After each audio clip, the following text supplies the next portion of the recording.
Magandang hapon sa inyong lahat. Ito po si Herbert Curia, author-promoter ng The Critics Promotions.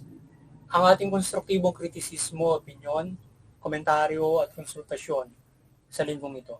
Kakibat ang ating pananalig sa ating banal na Panginoon Diyos, banal na Panginoon Kristo, at gabay ng kaliwanagan ni Banal na Santa Maria ay hinggil sa issue ng public urge to report violence versus women and children. Support government in reporting violence against women and children. Yan. Sa pagdiriwang ng Women's Day and Month, ang DSWD ay nagpahayag ng paghingi ng suporta ng publiko mula sa mga kababaihan na i-report ang mga kaso ng violence against women and children o BAUSI sa mga kinaukulang kagaya ng PNP, NBI at maging sa mga barangay. Yan. Ayan, ang ating topic ngayon ay yung panawagan ng DSWD na yung publiko ay i-report ang anumang uri ng mga violence o pang-abuso sa mga kababaihan sa ating kinaukulan. So yan yung nais ng ating DSWD na maging concern yung mga tao or if there is any violence and abuses sa mga kababaihan, i-report natin. Ang mga kababaihan ay hindi nag-iisa kundi kaagapay nila ang pamahalaan at bayan sa pamumuhay at mga panahon na nakararanas ng pang-abuso at nais na ito ay maaksyonan at marisolba. Yan. So, laging tandaan ng ating mga kababaihan na hindi sila nag-iisa, kundi kagapay nila yung pamahalaan at ang lipunan sa kanilang pamumuhay. At lalong-lalo na kung sino makararanas ng ganitong karahasan o pang-abuso ay yan ay maaaksyonan ng ating pamahalaan at ang lipunan ay tumulong na ma-report yung mga ganyang klase ng mga karahasan o violence against women or abuses. Ang DSWD ay may mga facility at serbisyo na nakatutulong sa mga kababaihan sa ganitong mga kalagayan. Yung ating DSWD, mayroong mga ginawa sila mga facilities, services kung may mga kababaihan na naabuso, so meron silang psychological na tulong, etc., financial at mga facilities na maaaring kumalinga sa mga naabuso mga kababaihan at mga kabataan, yung mga anak nila. Ang Critics Promotions at yung ating People's Anti-Crimes Promotion o yung sa anti-criminality ay magiging sumusuporta sa mabuting pamamahala, patas na hustisya at karapatang pantao.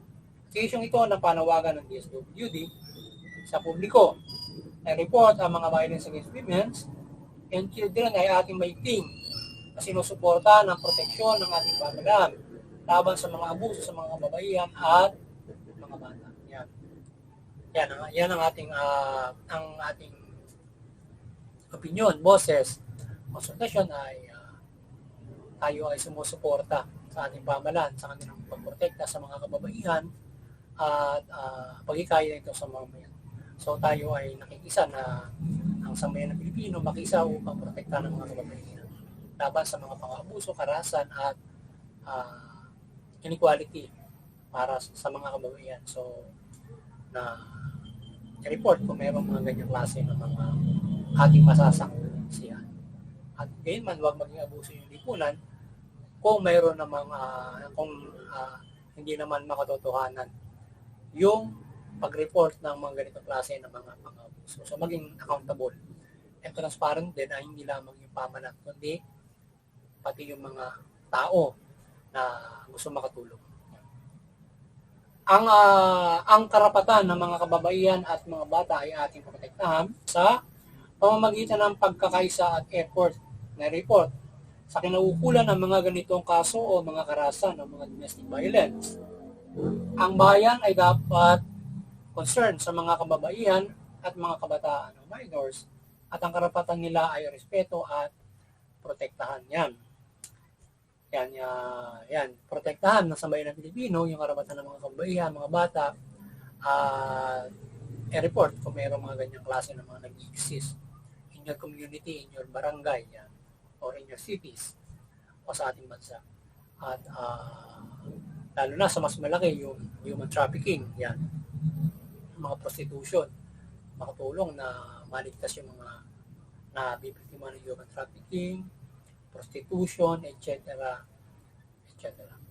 So, ang kababaihan at mga bata ay mga vulnerable sa ating lipunan at iba't ibang mga nasa kalagayan na vulnerable kagaya ng halimbawa PWD naman o person with disabilities. At lalo na kung ang kababayan at minors ay ganitong PWD na dapat sila na sobrang maprotektahan yan.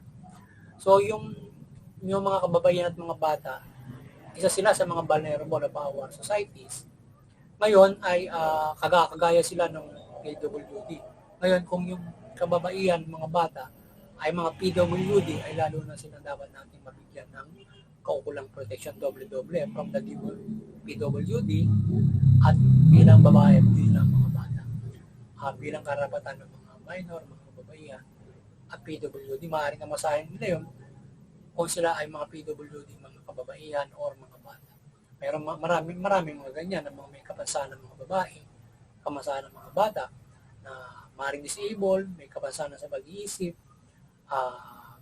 etc. na disabilities na dapat ay maprotektahan sila ng ating lipunan.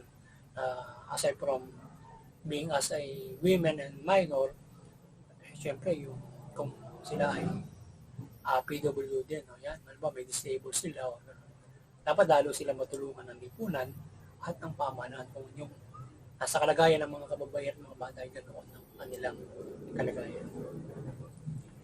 Yan ang dapat bigyan ng facilities ng ating DSWD, yung mga ganong kalagayan na lalo na kung inaabandon ng pamilya yung mga kababaihan at mga bata na may disabilities, lalo na yung mga may kapansanan sa pag-iisip. So our government should make clear to them na sila ay malagaan na pwede pa sa isang, hindi lamang sa isang halimbawa, lalo na kung sila ay demented na or sila ay kung mapapagaling pa, mas maganda. Pero kung talagang yun ay kapansanan nila, halimbawa mga autistic, mga ganyan na, yan, dapat mayroong social welfare care din para sa ganung klase ng kalagayan. Siguro hindi naman nilalagay sa isang hospital na pag mayroong psychological na problema, yung mga ganung pagkalinga sa ganun na mga may problema. At inadaran, halimbawa yung kababaihan, mga bata na may disabilities, PILAI, PPP, inaabandon ng pamilya, kakalingahin dapat ang DSWD o bibigyan ng pondo ng pamahalaan para makalinga yung ngayon. Yan. Kasi walang asahan nyo kung gano'n yung kalagayan, kawawa sila. Hindi mo ako pasabupulutin sa lansangan yan kapag pinabayaan ng pamilya. Yan, mahirap yung kalagayan nyo. Naway kabayan ni Mother Mary ang mga kababaihan at protektan sila mula sa mga minors na kalagayan, lalo na kung PWD sila.